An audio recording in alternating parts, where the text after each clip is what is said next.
नमस्ते दोस्तों, welcome back to my channel. It's me Nidhi और आज मैं आई हूँ बहुत ही इंटरेस्टिंग टॉपिक के साथ। आज का टॉपिक है कैबिन क्रू कैसे बन सकते हैं, कैबिन क्रू के लिए क्या बीएमआई होना चाहिए, क्या हाइट होनी चाहिए, क्या एज होनी चाहिए, सैलरी क्या होती है कैबिन क्रू की, और क्या आपको एक इंस्टीट्यूट से कोर्स करना ज़रूरी है कैबिन क्रू बनने के लिए। तो चलिए उन सभी क्वेश्चंस का मैं आज आपको आंसर करती हूँ बिना टाइम वेस्ट किए। सबसे पहले तो मैं आपको बताना चाहती हूँ कि अगर आप अप्लाई करना चाहते हैं कैबिन क्रू के लिए तो कैसे करना होगा। आपको पर्टिकुलरली वेबसाइट में जाना होगा, एयरलाइन की करियर पेज पे जाकर के वहाँ पे अप्लाई कर सकते हैं, अगर आपको अपने पैसे वेस्ट नहीं करने हैं। अदरवाइज बहुत सारे फ्रॉड लोग भी होते हैं जो आपको कनेक्ट करते हैं और बोलते हैं कि हम आपका कैबिन क्रू में सिलेक्शन कराएंगे, उसके लिए आपको ये अमाउंट पे करना होगा। वो सब फ्रॉड होते हैं, तो प्लीज़ उनकी बातों में मत आइए और करियर पेज पे जाइए एयरलाइन के। वो मैं भी आपको नेक्स्ट स्लाइड में बता देती हूँ कैसे आप अप्लाई कर सकते हैं। तो इस तरह से आप अपने मोबाइल में गूगल ओपन करिए। गूगल ओपन करने के बाद आप सर्च इंजन में टाइप कर सकते हैं जिस भी एयरलाइन के लिए आपको करियर चेक करना है। जैसे कि मैंने किया है इंडिगो करियर। इंडिगो करियर करने के बाद वो आपको रीडायरेक्ट करेगा इंडिगो के करियर पेज पे। यहाँ पर देखिए कितनी सारी जॉब की वैकेंसीज दिखा रहे हैं, नीचे करियर का ऑप्शन है। और इसी तरह आप बाकी भी एयरलाइन का कर सकते हैं। और ये सबसे ज़्यादा इजी और सबसे ज़्यादा फेथफुल कह सकते हैं वे होता है। यहाँ से आप बहुत आराम से कर सकते, जैसे मैंने विस्तारा का किया है। विस्तारा में दिखाया, देखिए इसमें काफ़ी सारे जॉब ऑप्शन दिखा रखे हैं इसमें। और हम इसी तरह एयर इंडिया का भी देख सकते हैं। एयर इंडिया के करियर पेज पे हमने ओपन किया है और यहाँ पे जॉब्स दिखा रहे हैं कैबिन क्रू, पायलट्स वगैरह की। इस तरह नॉट ओनली कैबिन क्रू, जो और भी कितनी वैकेंसीज होती हैं और किसी डिपार्टमेंट में, वो सब यहाँ पर शो करती है एयरलाइन के पर्टिकुलरली करियर पेज पे। और एयर इंडिया के अलावा अगर आप अकासा देखेंगे तो अकासा में भी दिखा रहा है और स्पाइस जेट में भी दिखा रहा है। तो आप सभी एयरलाइन का यहाँ पे देख सकते हैं। आई होप ये आपके लिए हेल्पफुल होगा। मैं आपको करके इसलिए दिखा रही हूँ ताकि आपको कोई प्रॉब्लम ना हो। अगर आपको जॉब सर्च करनी है तो आप यहाँ से बहुत आराम से कर सकें। तो आप ये मोबाइल में भी कर सकते हैं और लैपटॉप में भी कर तो सकते ये हैं। थी बात अप्लाई करने की। Now we talk about age criteria. Age criteria एक फ्रेशर के लिए 18 साल से 28 साल तक होता है इंडिया में। और अगर हम इंटरनेशनल एयरलाइन की बात करते हैं या फिर एक्सपीरियंस कैबिन क्रू की बात करते हैं तो वो अप टू 35 ईयर्स तक एक्सेप्ट करते हैं एप्लीकेशंस। उसके अलावा अगर हम बात करते हैं BMI, now we talk about the BMI. BMI जो होती है बॉडी मास इंडेक्स होता है, जो कि आप बहुत इजीली देख सकते हैं। गूगल पे जाकर के आप बीएमआई कैलकुलेटर डालेंगे तो एक ऐप आता है, या फिर आप गूगल पे भी ट्राई कर सकते हैं। उसमें आपको उसमें अपनी एज डालनी होती है, आइदर इन सेंटीमीटर्स और इंचेस, और साथ में आपको अपनी एज डालनी होती है। और फिर उसके बाद में वो आपका बीएमआई बता देता है। डोमेस्टिक एयरलाइंस और इंटरनेशनल एयरलाइंस, मोस्टली एयरलाइन जो बीएमआई लेती हैं वो 22 टू 24 के बीच में लेती हैं गर्ल्स के लिए, और बॉयज़ के लिए वही बीएमआई जो होता है 22 टू 25 होता है।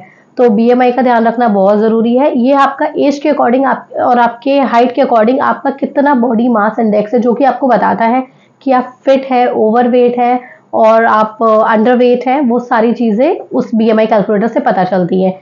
थर्ड आता है आपका स्किन। स्किन जो आपकी है क्लियर होनी चाहिए। ऐसा कहीं नहीं लिखा है कि आप काले हैं तो क्रू नहीं बन सकते, आप बहुत गोरे हैं तो क्रू नहीं बन सकते, आपको गोरा ही होना ज़रूरी है।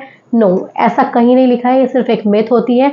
अगर आपका कॉम्प्लेक्शन मेरी तरह व्हीटिश है, और अगर आपका कॉम्प्लेक्शन डार्क है, और अगर आपका कॉम्प्लेक्शन वाइट है, कैसा भी कॉम्प्लेक्शन हो डजंट मैटर, आप कैबिन क्रू बन सकते हैं अगर आपके स्किन पे कोई स्कार नहीं है, आपकी स्किन पे कोई भी स्कार और आपने कोई टैटू नहीं बनाया, और टैटू अगर बना भी है तो विजिबल नहीं होना चाहिए आपकी यूनिफॉर्म में। वो डिपेंड करता है डिफरेंट डिफरेंट एयरलाइन का। बहुत सारी एयरलाइन होती है जो टैटू बिल्कुल भी अलाउ नहीं करती है। कुछ एयरलाइंस होती हैं जो बोलती हैं कि टैटू विजिबल नहीं होना चाहिए आपकी यूनिफॉर्म में।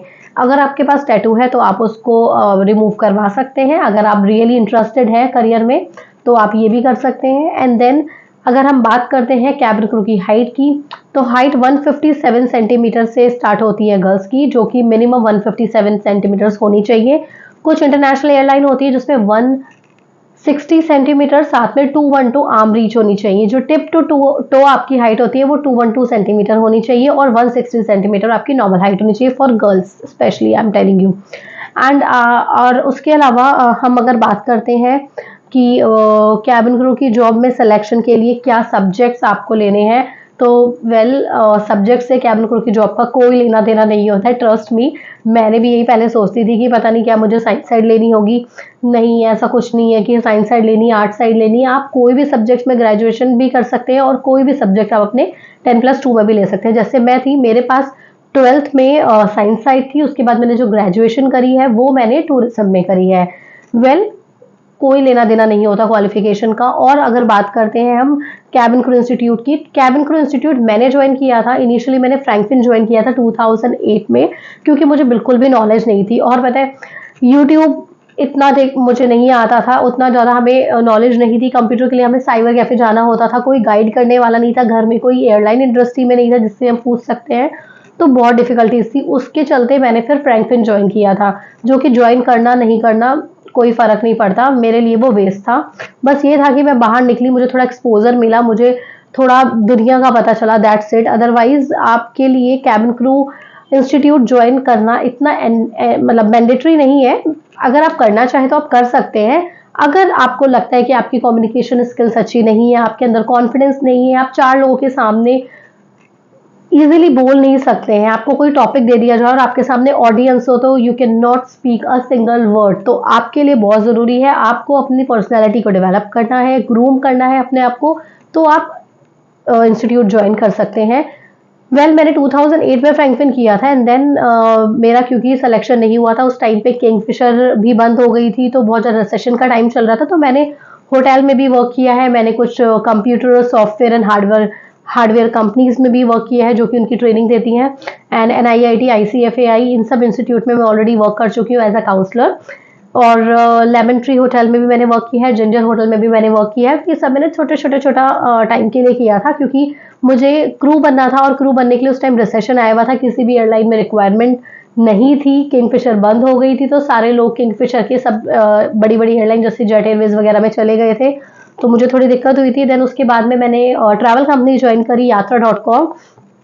इनफैक्ट मैंने स्पाइसजेट में भी रिजर्वेशन में काम किया है, तो यहाँ सब जगहों पे मेरे को काम करके काफ़ी कॉन्फिडेंस मिला, मैं बहुत ज़्यादा आउटस्पोकन हुई। मैं इंट्रोवर्ट तो नहीं कहूँगी, मैं थी तो ऑलवेज एक्सट्रोवर्ट, बट येस मुझे कहीं ना कहीं थोड़ी सी हेजिटेशन होती थी। तो ज़रूरी नहीं है आप बहुत ज़्यादा फ्लुएंट इंग्लिश बोलते हो, आपकी इंग्लिश अगर नॉर्मल भी है, बट अगर आपके अंदर कॉन्फिडेंस है 4 लोगों के सामने बोलने का, तो आप बहुत आराम से सिलेक्ट हो सकते हो बिना किसी इंस्टीट्यूट को ज्वाइन करे भी।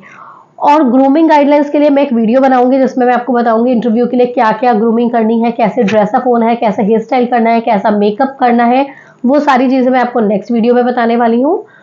एक क्वेश्चन ये भी रहता है कि कैबिन क्रू के लिए ग्रेजुएट होना ज़रूरी है या फिर हम 10+2 के बाद भी अप्लाई कर सकते हैं। बहुत सी एयरलाइंस होती हैं जो 10+2 के बाद भी एक्सेप्ट करती हैं एप्लीकेशन, और कुछ एयरलाइंस होती है जैसे इंटरनेशनल एयरलाइन, आपकी कतर एयरवेज, एमिरेट्स, ये सब 10+2 के अलावा ग्रेजुएशन भी बोलते हैं कि आपका ग्रेजुएशन भी होना चाहिए।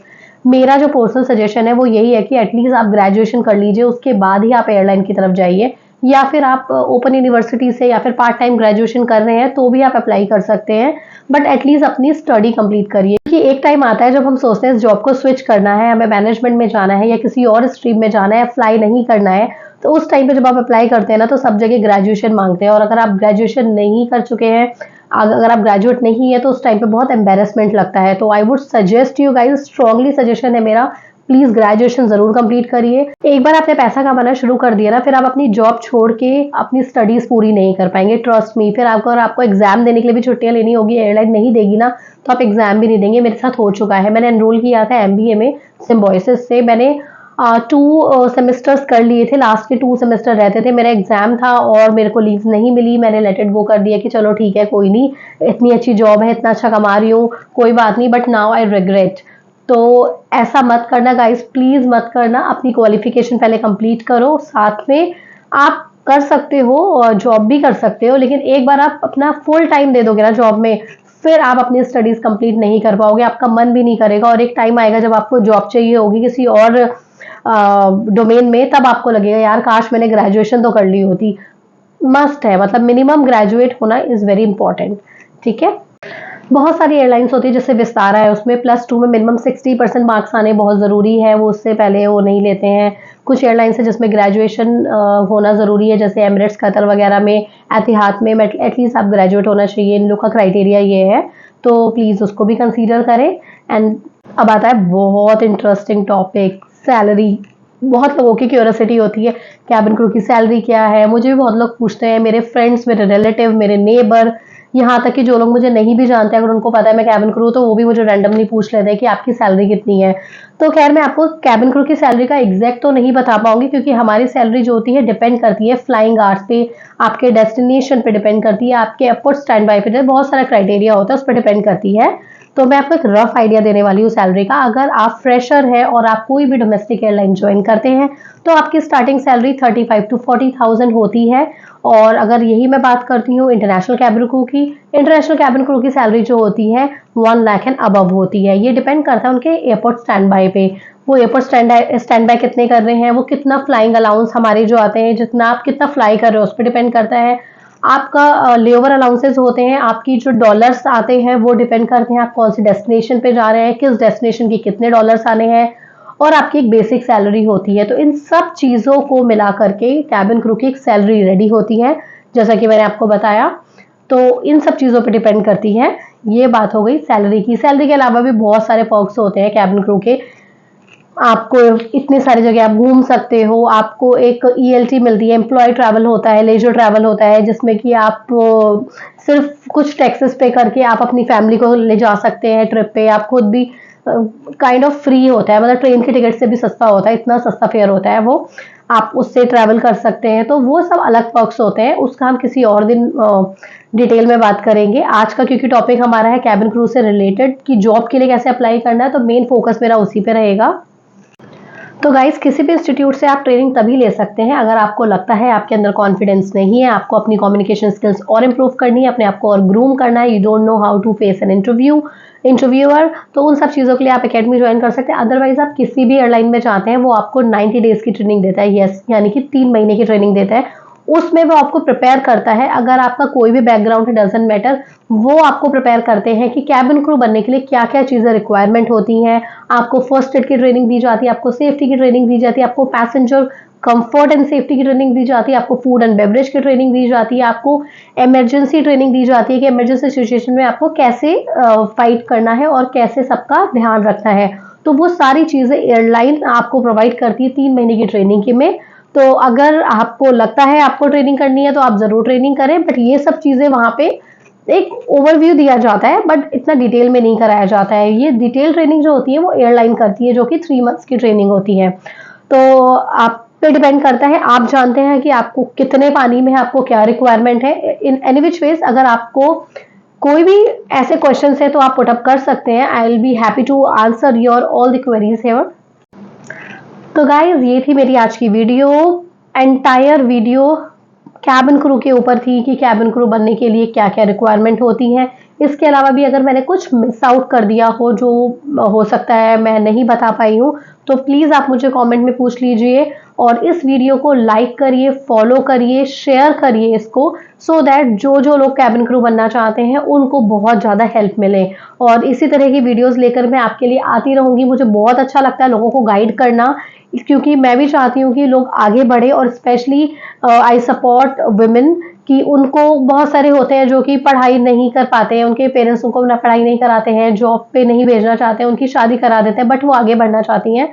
तो प्लीज़ गाइज, आगे बढ़िए, कुछ करिए। शादी होती रहेगी, आप ये सब चीज़ें करते रहेंगे, लेकिन आपके लिए बहुत इंपॉर्टेंट है आपका करियर, क्योंकि एक बार अगर आप सक्सेसफुल बन जाते हो ना, तो फिर आपके रिलेटिव भी आपको पूछते हैं, आपको एक अच्छा हस्बैंड भी मिलता है, और आप अपना सर्कल में भी बहुत हैप्पीली रह सकते हो, यहाँ तक कि आपके पेरेंट्स भी आपको रिस्पेक्ट देते हैं। तो बहुत ज़्यादा ज़रूरी है अपने पैरों पे खड़ा होना। एक फेमस सेइंग है कि क्या थी, so there is a famous saying, if you want to shine like a sun, you need to burn yourself like a sun.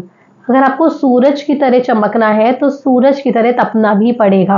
और मुझे बहुत खुशी होती है अगर मेरी वीडियोस से किसी को गाइडेंस मिलती है, किसी को सपोर्ट मिलता है, क्योंकि मेरे टाइम पे मुझे कोई सपोर्ट करने वाला और सजेस्ट करने वाला, गाइडेंस देने वाला नहीं था। आज के टाइम पे तो इतने सारे लोग हैं जो एक दूसरे को गाइड करते हैं, तो इसीलिए मैं भी आप लोगों को गाइड करना चाहती हूँ। बीइंग अ फ्रेशर और एक्सपीरियंस, अगर मेरी वीडियोस आपके लिए हेल्पफुल है तो प्लीज़ मेरी वीडियो को लाइक करिए, शेयर करिए, मेरे चैनल को फॉलो करिए, सब्सक्राइब करिए, और कमेंट्स में बताइए कि आपको ये वीडियो कैसी लगी। साथ में ये भी प्लीज़ बताइए अगर आपके कोई ऐसे क्वेश्चंस हैं जो मैंने नहीं बताए हैं, जो मैं मिस आउट कर गई हूँ, तो प्लीज़ वो भी मुझे पूछिए। तब तक के लिए बाय बाय, नमस्ते।